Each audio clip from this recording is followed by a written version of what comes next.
Okay, just to go deeper on my last video where I talked about how divine union is quite literally how you save yourself, it's how you live in happiness, and it's how you basically live in your life's purpose. In light of all the darkness that's happening right now, and we're learning about the elites and we're learning about the people in control, I think we need to recognize that the reason why they are so depraved is because they are trying to trick us to stay into power, because how they can trick us is disconnect us from God, disconnect us from the knowledge that we are God and that we actually create our own reality. It is us that create our own reality.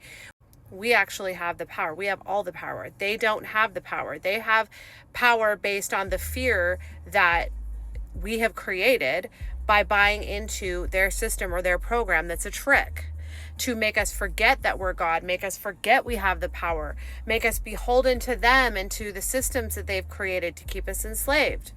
So what does this have to do with divine union?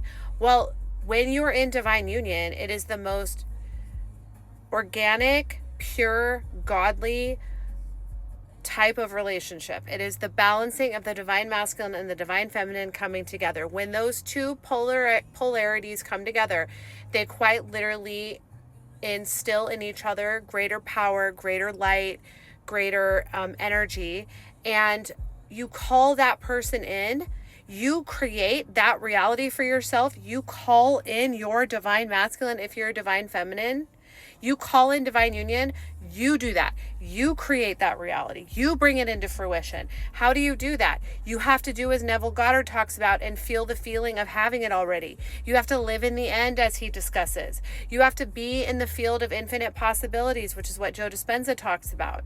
You're thinking and dreaming up something brand new. You've never had it before, but you know it exists and you know you want it. You hear the call.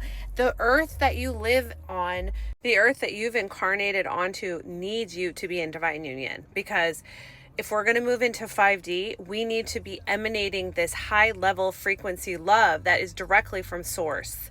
So if you've heard the call and you are not into a twin flame union because it's way too painful and you're done learning lessons, you're not into a karmic relationship because, again, that's all about teaching lessons, but you feel like you're ready to step into a divine union where your divine femininity is exemplified and just completely maxed out because you're with your divine masculine, and in tandem his divine masculine is completely maxed out and exemplified, and together you guys rise in this amazing union that is all about promoting you and pushing you forward on your life's purpose and why you were put here, and you both just keep elevating each other up. Manifestation is almost immediate.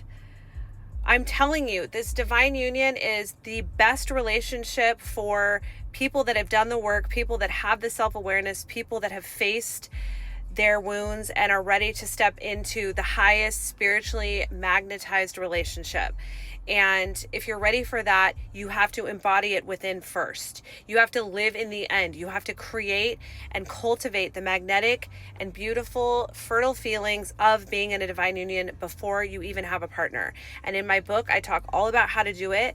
It worked through me. Source worked through me to give me the knowledge in this book. It is a 14-day step to calling in your divine union. And I just honestly think with all the darkness in the world, divine union is needed now more than ever.